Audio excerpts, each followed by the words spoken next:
दोस्तों सब्सक्राइब कीजिए गुरुजी है ना ऑनलाइन चैनल को और दबाएं इस घंटी को नए वीडियो। नमस्कार दोस्तों, मेरा नाम है ब्रिजलाल। आप देख रहे हो गुरुजी है ना ऑनलाइन चैनल। हाजिर हुआ हूँ एक नए वीडियो के साथ। चलिए पढ़ते हैं। हम बात करेंगे लोहागढ़ दुर्ग की और बाला का किला जो कि अलवर में स्थित है, उस किले की बात करेंगे। पहले मैं स्टार्टिंग लोहागढ़ दुर्ग से करूँगा। तो दोस्तों अभी तक आपने इस चैनल को सब्सक्राइब नहीं किया है, लाइक नहीं किया है, सपोर्ट नहीं किया है, तो आप निश्चिंत होकर कर सकते हो। बिल्कुल फ्री है दोस्तों। मैं आगे आपके लिए और भी ढेर सारे अच्छे से अच्छे वीडियो लाता रहूँगा, इसलिए आप ज़रूर इसको सब्सक्राइब कर लीजिएगा। चलिए दोस्तों स्टार्ट करते हैं। आज जो अपना 11वां पार्ट है, लगभग ऑलमोस्ट किले ख़त्म हो चुके हैं। ये 11वां पार्ट है, शायद एक पार्ट और आ जाए। तो चलिए स्टार्ट करते हैं। लोहागढ़ दुर्ग, और ये दुर्ग कहाँ पर है? भरतपुर दुर्ग। तो ये भरतपुर जिले में ये स्थित है, ये दुर्ग है। और इस दुर्ग को पारिक दुर्ग या भूमि दुर्ग की श्रेणी में रखा जाता है। तो ये पारिक दुर्ग की श्रेणी का एक एग्जाम्पल है, और इसको भूमि दुर्ग की श्रेणी में भी रख सकते हैं।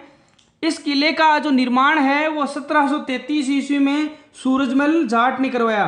तो 1733 ईस्वी में किसने करवाया? सूरजमल जाट ने।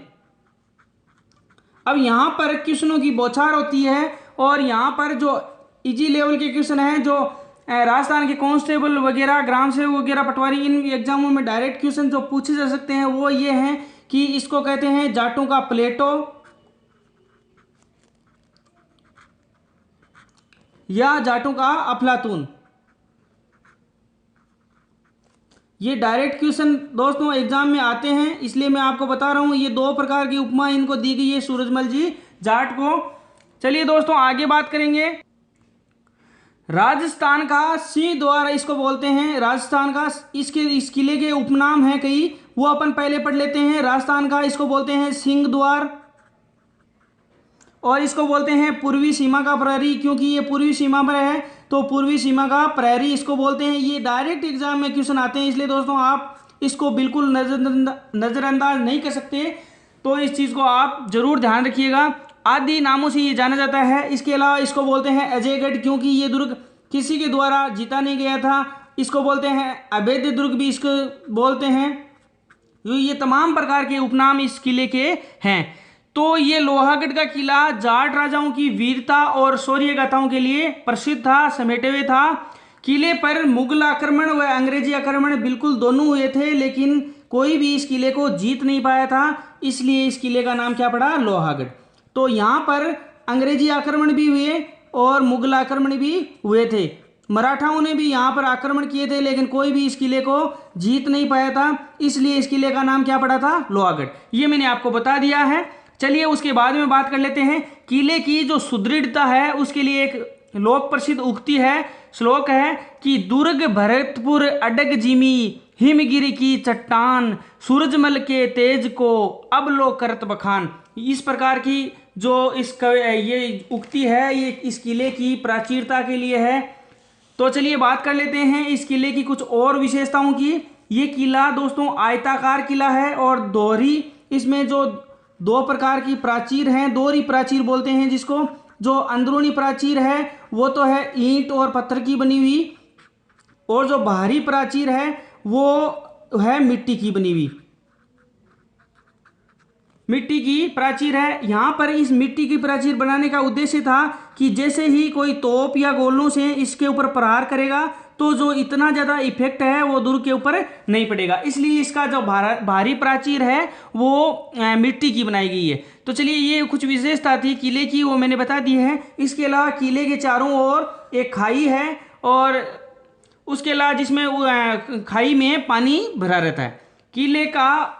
अब बात करते हैं कुछ और विशेषताओं की। किले का जो उत्तरी द्वार है वो अष्ट धातु से निर्मित है। इस द्वार की बहुत ही सारी विशेषताएं जुड़ी हुई है दोस्तों। यहाँ से स्टार्ट होती है अपनी कहानी। और इस जो किले का उत्तरी द्वार है वो अष्ट धातु का किवाड़ उसको बोलते हैं। 1765 ईस्वी की बात है दोस्तों। यहाँ का शासक था जवाहर सिंह। जवाहर सिंह ने क्या किया था? मुगलों से लोहा लिया था, और मुगलों से ये जो अष्ट धातु का किवाड़ था ये वहाँ से मुगलों से दिल्ली के लाल किले से उतार कर ये यहाँ पर भरतपुर के लोहागढ़ में ये ले आए थे। तो जवाहर सिंह वो शासक थे, 1765 ईस्वी की बात है। मुगलों के विरुद्ध इन्होंने चढ़ाई की थी और वहाँ से ये अष्ट धातु का किवाड़ उठाकर लोहागढ़ दुर्ग में ले आए थे और इसको बोलते हैं अष्ट धातु निर्मित इसी द्वार को बोलते हैं उत्तरी द्वार। अब दोस्तों यहाँ पर लाल किले से ये अष्ट धातु निर्मित जो किवाड़ है वो तो ले आए और इस विजय के उपलक्ष्य में इन्होंने क्या किया था, तो इस विजय के उपलक्ष्य में इन्होंने बनवाई थी जवाहर बुर्ज। तो ये जवाहर सिंह ने ये विजय हुई थी और इसी अपने के नाम पर इन्होंने जवाहर बुर्ज का निर्माण करवाया था। उसके बाद में बात कर लेते हैं, वहाँ पर भरतपुर दुर्ग के अंदर मराठों ने भी आक्रमण किया लेकिन वो भी सफल नहीं हो सके। अब बात कर लेते हैं अंग्रेजों के आक्रमण की, लेकिन जो सबसे जो जबरदस्त और प्रभावी जो अंग्रेजों का आक्रमण वो जो सफल नहीं हो सका उसकी हम बात कर लेते हैं। एक था साहब अंग्रेजी सेना का जॉन जो लॉर्ड लेक के नेतृत्व में अंग्रेजी सेना ने यहाँ भरतपुर दुर्ग पर आक्रमण किया था। इसका जो कारण था वो जान लीजिए। पहले तो ये आक्रमण किया था, किसने किया था? लॉर्ड लेक ने किया था। एक नंबर बात, अब इस दुर्ग के ऊपर आक्रमण करने का कारण था जो भरतपुर के महाराजा थे रणजीत सिंह। तो यहाँ भरतपुर के महाराजा थे रणजीत सिंह और इन्होंने शरण दी थी साहब, किसको शरण दी थी? जसवंत होलकर, जसवंत राव होलकर को इन्होंने शरण दी थी, जो कि अंग्रेजों का दुश्मन था, यानी अंग्रेजी जो सत्ता थी उसको दुश्मन मानती थी। ये शरण देना उनको भारी पड़ गया था, जो भरतपुर के किले के जो राजा थे उनको भारी पड़ गया था। फलता है इन्होंने लॉर्ड लेक के नेतृत्व में यहाँ पर आक्रमण किया, लेकिन क्या हुआ, अंग्रेजी सेना यहाँ पर भी नहीं जीत पाई, नहीं जीत सकी। ठीक है, उसके बाद में देख लीजिए दोस्तों, अंग्रेजों ने क्या किया, फिर महाराजा से संधि करना ही उचित समझा। तो अप्रैल 1805 ईस्वी की बात है, इन्होंने क्या किया था, अंग्रेजों से संधि कर ली और यहाँ से अंग्रेजी सेना ने यहाँ से घेरा हटा लिया और इसी अंग्रेजों से विजय के उपलक्ष्य में इन्होंने क्या किया था, जो 1806 ईस्वी में यहाँ पर फतेह बुर्ज का निर्माण किया गया। तो ये यहाँ पर इस लोहागढ़ दुर्ग की में 2 बुर्जों की बात हो गई है। वैसे बुर्जें तो बहुत है लेकिन इन दोनों के विजय के उपलक्ष्य में किया गया था और एग्जाम के पॉइंट ऑफ व्यू से इंपॉर्टेंट है, इसलिए मैं आपको बता रहा हूँ। चलिए दोस्तों, जवाहर बुर्ज का निर्माण किया गया था दिल्ली आक्रमण के टाइम में और अंग्रेजों से जीतने के उपलक्ष्य में फतेह बुर्ज का निर्माण किया गया था। तो ये आक्रमण लगभग 1805 ईस्वी के आसपास था, तो ये चीज़ें आप ध्यान रखना। अब उसके बाद में अनेक कहावतें थी जो प्रचलित थी अंग्रेजों के टाइम में, हट जा गोरा पाछे ने, ये इस प्रकार की कहावतें प्रचलित थी। 8 फिरंगी 9 गोरा, लड़े जाट का 2 छोरा, इस प्रकार की कहावतें थी। एक कहावत और है कि गोरा हट जा रे राज भरतपुर को। तमाम प्रकार की कहावतें उस टाइम प्रचलित थी जो अंग्रेजों को खदेड़ने के रूप में काम में आई। चलिए उसके बाद में बात कर लेते हैं। उसके बाद में महाराणा यहाँ पर रणजीत सिंह थे, इनकी तो हो गई थी मृत्यु, तो ये हो गए थे मृत्यु। उसके मृत्यु के बाद में क्या हुआ था, उत्तराधिकार की लड़ाई यहाँ भरतपुर के किले में हुई थी। तो उत्तराधिकार की लड़ाई में इसका फायदा किसने उठाया, अंग्रेज सत्ता ने इसका फायदा उठाया। तो अंग्रेजों ने इसका फायदा उठाया और 1826 ईस्वी में क्या हो गया, 1826 ईस्वी में इस किले पर किसका अधिकार हो गया, अंग्रेजों का अधिकार।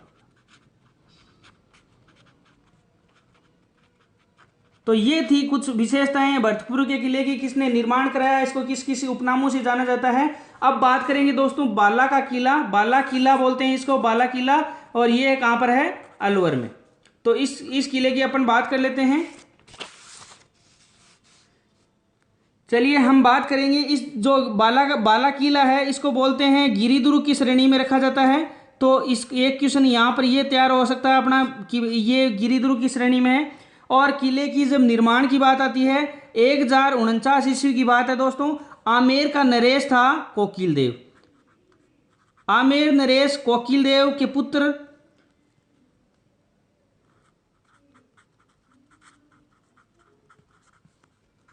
कोकिल देव के पुत्र ए लगुराय, ये लय पूरा भी है इसमें, ए लगुराय के नाम से ए लगुराय ने इस यहाँ पर दुर्ग का निर्माण कराया और यहाँ पर इस दुर्ग के जस्ट नीचे एक नगर का नाम बसाया, उसका नाम था अलपुर।